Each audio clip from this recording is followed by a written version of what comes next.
Bismillahirrahmanirrahim. Assalamualaikum warahmatullahi wabarakatuh. Alhamdulillahi wa kafa. Wassalatu wassalamu ala rasulillahil mustafa wa ala alihi wa sahbihi wa man wafa. Asyhadu an la ilaha illallah wahdahu la syarikalah wa asyhadu anna Muhammadan abduhu wa rasuluhu la nabiyya ba'dah. Allahumma shalli ala sayyidina Muhammad wa ala ali sayyidina Muhammad.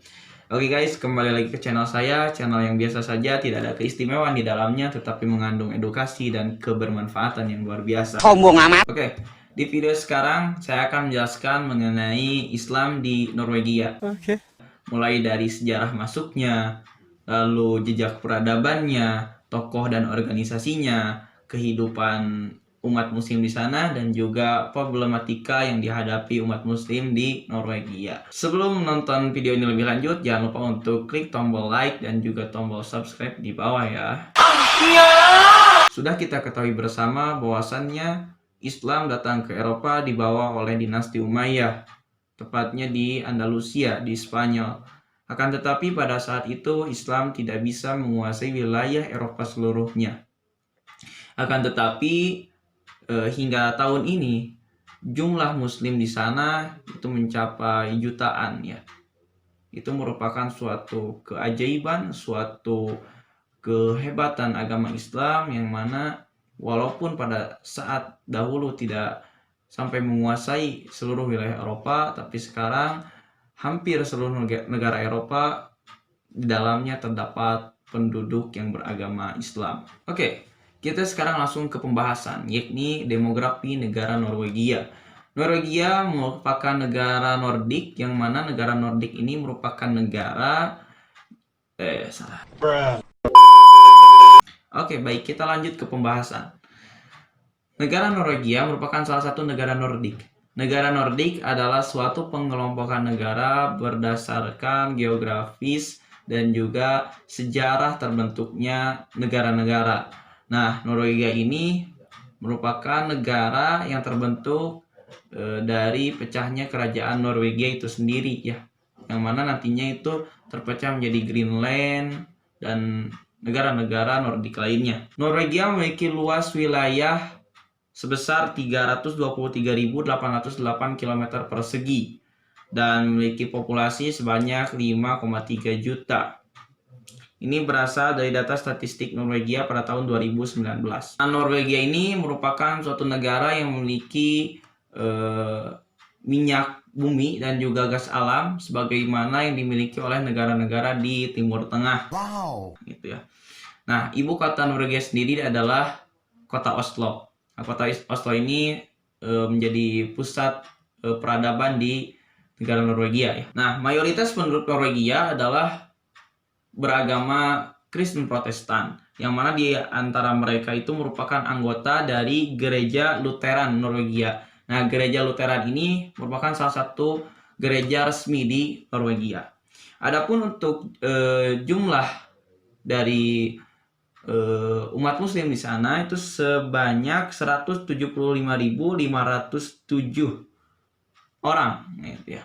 Nah, populasi muslim di sana merupakan populasi terbanyak setelah agama Kristen, yang mana agama Kristen ini mencapai 365.851 orang. Jadi sekitar 2 kali lipatnya daripada umat muslim di sana. Nah, Norwegia ini memiliki bahasa resmi Norse. Norse. Nah, Norse ini dalam penulisan dibagi menjadi 2 gitu ya. Karena penulisannya berbeda, hingga dibagi menjadi 2. Ada bokmal itu book language, dan juga Nynorsk, New Norwegian. Nah, dua-duanya ini sebenarnya hampir mirip, hanya saja untuk bokmal itu dipakai oleh 90% populasi di Norwegia, sedangkan untuk Nynorsk atau New Norwegian itu dipakai oleh 10% populasi di Norwegia. Sekarang sejarah masuknya Islam ke Norwegia. Nah, ini sih sebenarnya yang cukup menarik ya. Konon katanya Muslim pertama yang pernah datang ke Norwegia itu pada tahun 1260 Masehi, yang mana Muslim tersebut merupakan sultan dari Kesultanan Tunisia. Afrika Utara. Dia datang ke Norwegia setelah Raja Hakon Hakonson itu mengirimkan duta besar kepada Kesultanan Tunisia dengan hadiah yang banyak gitu ya. Nah, Raja Hakon Hakonson ini merupakan raja dari kerajaan Norwegia yang memerintah selama 46 tahun, lebih lama daripada Raja Norwegia sebelumnya, seperti itu. Nah, itu konon katanya ya, jadi masih belum bisa dipastikan kebenarannya, tetapi yang pasti Islam diresmikan di Norwegia itu pada tahun 1980, yang mana meningkat jumlahnya pada tahun 1998 sebanyak 70%. Nah, masuknya Islam ke Norwegia ini tidak terlepas dari para imigran yang berasal dari Pakistan gitu ya. Nah, jadi para imigran Pakistan ini mencari suaka ke Norwegia dengan membawa agamanya, yaitu agama Islam, sehingga di Norwegia itu semakin berkembang ya agama Islam. Nah, dari sanalah muncul berbagai organisasi dan juga didirikannya masjid-masjid ya, seperti itu. Karena semakin sini umat Islam di Norwegia itu semakin banyak, seperti itu. Setelah tadi saya menjelaskan mengenai sejarah masuknya Islam ke Norwegia, sekarang saya akan menjelaskan mengenai jejak-jejak peradaban Islam di Norwegia. Kalau kita melihat negara Spanyol, tentunya banyak sekali ya jejak-jejak peradaban yang ditinggalkan oleh dinasti Umayyah. Akan tetapi karena tadi telah disebutkan bahwasanya tidak seluruh wilayah Eropa itu dikuasai oleh Islam, maka dari itu di Norwegia itu sangat sulit mencari jejak peradaban Islam. Sehingga di sini saya akan menyebutkan beberapa masjid gitu ya, yang memang cukup terkenal di sana karena memang merupakan masjid pertama dan juga masjid yang terbaik lah istilahnya ya. Ya, yang pertama yaitu ada Islamic Cultural Center Norway, yang mana Islamic Cultural Center Norway ini merupakan organisasi dan juga masjid pertama yang didirikan di Norwegia. Organisasi Islam dan masjid pertama di Norwegia. Nah, ini didirikan pada tahun 1974 Masehi, seperti itu. Awalnya Islamic Cultural Center ini dipakai untuk sholat seperti biasa, sholat 5 waktu. Tetapi seiring berjalannya waktu, tempat ini dijadikan sebagai berlangsungnya pendidikan. Lalu bangunan yang kedua adalah Central Jam'u Mosque, yang nggak bisa bacanya ini nih. Central Jam'u Mosque.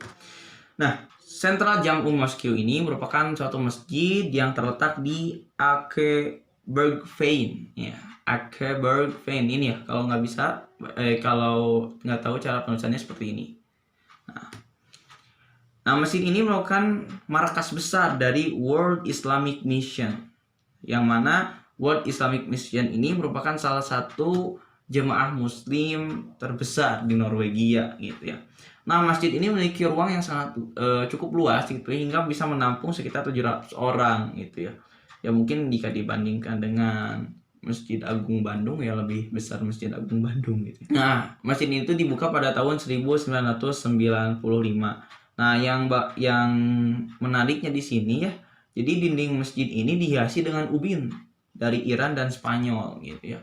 Sehingga ada ciri khas keislamannya itu, karena Iran dan Spanyol itu di sana identik dengan keislamannya, seni Islamnya sana, kaligrafi Islamnya seperti itu.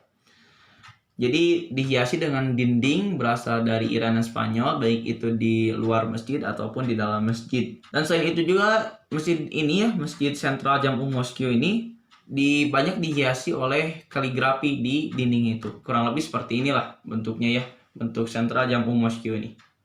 Itu bisa dilihat ya di video. Oke. Nah, masjid ini juga memiliki karpet Persia dan juga lampu gantung dari Turki di aula utama. Oh, Masya Allah ya, mungkin kalau kita nanti ke sana kita bisa lihat betapa bagusnya, betapa indahnya seperti itu. Walaupun misalkan tidak seluas Masjid Agung, tetapi luar biasa indahnya karena banyak hiasannya seperti itu. Sekarang lanjut ke tokoh dan organisasi Islam di Norwegia. Tokoh Islam di Norwegia ya, sejauh yang saya baca gitu ya, dari berbagai sumber, setidaknya ada 2 tokoh Yang pertama ada Hadia Tajik dan juga Sumaya Jirde Ali.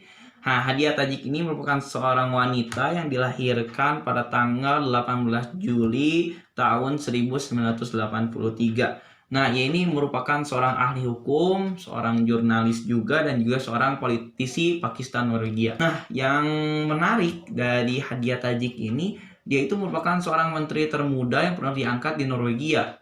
Dan juga merupakan seorang menteri muslim pertama dari Asia gitu yang diangkat oleh negara Norwegia. Dia diangkat menjadi menteri pada tahun 29 tahun. Dia itu merupakan menteri kebudayaan pada tahun 2012. Nah, Hadia Tajik ini juga merupakan seorang anggota parlemen Partai Buruh yang mewakili kota Oslo. Nah, Hadia Tajik ini merupakan seorang penggiat gitu ya media sosial. Dia itu sangat mendukung sekali dengan penggunaan e-book sehingga dia dijuluki sebagai Menteri Budaya Digital pertama gitu ya. Jadi mungkin menteri-menteri di sana itu kurang giat terhadap media sosial, juga terhadap alat-alat elektronik seperti itu. Sedangkan Hadia Tajik ini sangat antusias gitu terhadap media sosial dan juga e-book seperti ini, sehingga dia dijuluki sebagai Menteri Budaya Digital pertama. Oke. Tokoh yang kedua yakni Sumaya Jirde Ali. Nah, Sumaya Jirde Ali ini merupakan seorang yang lahir di Somalia pada tahun 1997. Nah, ia datang ke Bodo, sebuah kota di Nordland City, Norwegia, dari Somalia pada saat usia 7 tahun pada tahun 2005 gitu ya. Jadi masih cukup muda umurnya karena dia lahir pada tahun 1997. Nah, pada saat dia berumur 7 tahun pada tahun 2005 gitu ya, dia pergi ke Norwegia, pindah ke Norwegia, dan dia tinggal di sana bersama keluarganya. Dia ini merupakan seorang ahli debat ya, hingga pada tahun 2016 dia pernah memasuki arena debat publik di Norwegia untuk pertama kalinya. Berarti pada tahun 2005 dia berumur 7 tahun. Berarti kalau 2016 dia berumur 18 tahun, dia sudah memasuki arena debat publik. Masya Allah. Setelah tadi membahas mengenai tokoh Islam di Norwegia, sekarang kita akan membahas mengenai organisasi. Organisasi Islam di Norwegia ini cukup banyak ya. Tadi setelah disebutkan ada ICC, Islamic Cultural Center.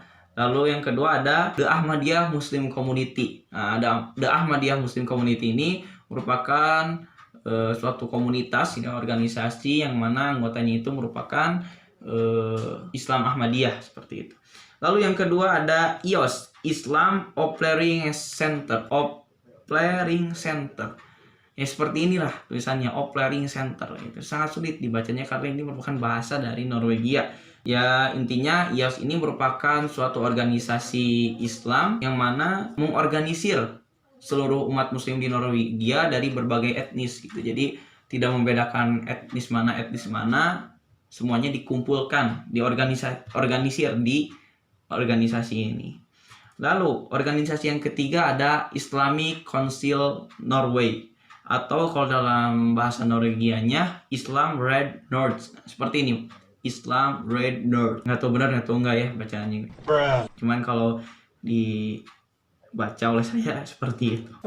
Nah, organisasi ini didirikan pada tahun 1993. Nah, Islam Red North ini merupakan salah satu organisasi Islam yang memiliki hampir 65.000 anggota gitu ya, yang mana anggotanya itu beragama Islam ya. Nah, tujuannya itu apa? Untuk menjalin hubungan silaturahmi dengan sama muslim di Norwegia, lalu mempromosikan persatuan di antara muslim Norwegia, dan juga sebagai pembangun jembatan atau mitra dialog, sehingga di sana akan memberikan rasa pengertian antara sesama muslim di Norwegia. Dan selain memberikan pengertian antara sama muslim, juga antara muslim dengan non muslim. Organisasi yang keempat yaitu Minhajul Quran Internasional Norwegia. Nah, sebenarnya Minhajul Quran Internasional ini memang suatu organisasi internasional gitu, dan di Norwegia pun ada seperti itu.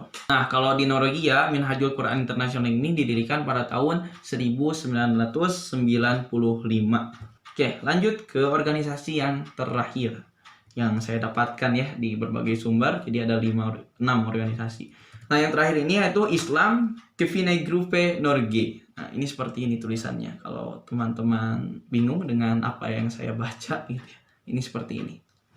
Didirikan pada tahun 1991, yang mana organisasi ini lebih mengorganisir pada kelompok wanita gitu, dan bukan dalam urusan agama ya, seperti itu lebih tepatnya. Jadi lebih mengutamakan dalam mengorganisir kelompok wanita Islam gitu ya, dalam bidang olahraga dan juga budaya. Jadi tidak fokus terhadap dakwah agama. Yang mungkin itu merupakan ke-6 organisasi atau ya 6 organisasi di Norwegia, 6 organisasi Islam di Norwegia yang saya dapatkan dari berbagai sumber. Nanti teman-teman bisa cross check kembali ya mengenai organisasi Islam di sana. Oke, selanjutnya itu kehidupan umat muslim di Norwegia. Nah, kehidupan sehari-hari mereka itu seperti apa sih? Setidaknya hampir sama sih kayak kehidupan sehari-hari muslim di Indonesia gitu. Hanya saja karena mereka merupakan minoritas, sehingga setidaknya mendapatkan ejekan ataupun hinaan, cemoohan, tatapan yang sinis gitu ya dari mayoritas di sana gitu ya. Nah, tetapi adapun begitu, tetap ya umat muslim di sana mendapatkan perlindungan karena agama Islam sendiri itu telah resmi menjadi agama di Norwegia, sehingga mendapatkan perlindungan dari pemerintah Norwegia sendiri. Itu hanya saja mungkin ada oknum-oknum gitu ya yang mencemooh atau yang menghina muslim di sana. Sebagaimana di sini ada kisah bahwasannya seorang wanita gitu ya, ketika memakai niqab di sana dia mendapatkan ejekan, mendapatkan cemoohan seperti itu. Ya, jangankan gitu ya di Norwegia yang merupakan minoritas Islam, di Indonesia saja yang mayoritas Islam, ketika seorang wanita memakai niqab di sana pasti ada ejekan, ada celaan, ada tatapan yang sinis, bahkan kadang-kadang gitu ya disebut sebagai ninja gitu ya, ada ninja gitu. Nah, itu merupakan suatu kesalahan ya, suatu yang tidak patut untuk dicontoh, karena bagaimanapun juga walaupun ada yang mengatakan memakai niqab itu adalah budaya dari Arab, itu bukan syariat Islam, tetapi wanita yang memakai niqab tersebut memiliki tujuan dalam memakai niqab itu untuk menjaga kehormatan dirinya. Jadi jangan sampai kita mengolok-olok, jangan sampai kita mengejek seperti itu ya. Lalu dalam masalah pendidikan sehari-hari di sana itu lebih ditekankan pada aspek agama dan juga etika gitu. Jadi umat muslim di sana lebih mendapatkan banyak pengajaran tentang agama dan juga etika. Mana ini sangat bagus ya, karena dalam suatu perkataan ulama itu ya, atau hadis ya, al adab qabla ilm gitu ya. Jadi adab itu sebelum ilmu. Dan yang terakhir yakni problematika kehidupan umat muslim di sana gitu ya.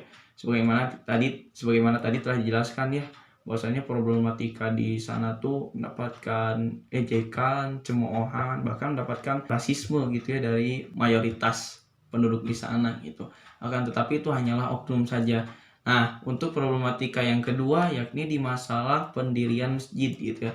Nah, tidak seperti di Indonesia ya, setidaknya perizinannya itu tidak perlu bayar, kita hanya perlu membayar tanahnya saja untuk dijadikan masjid. Sedangkan di Norwegia itu perlu perizinan dari pemerintah gitu, perlu izin dari pemerintah, yang mana ketika kita mengajukan perizinan itu diperlukan bayaran yang cukup mahal, sehingga itu menjadi masalah sekali bagi umat muslim di sana. Selain daripada bahan bangunan, para pekerja, dan juga tempat yang harus dibeli gitu yang dibayar, juga perizinan untuk pembangunan pun itu perlu dibayar sangat mahal. Akan tetapi selagi kita menuruti peraturan, insya Allah di sana itu tidak akan dibatasi dalam pendirian masjid seperti itu. Ya, mungkin cukup sekian mungkinnya dari saya mengenai Islam di Norwegia ini. Oke, sekian dari saya. Terima kasih. Jangan lupa untuk like, share, comment, and subscribe. Agar apa? Agar channel ini bisa maju seperti channel Atta Halilintar. Terima kasih. Assalamualaikum warahmatullahi wabarakatuh.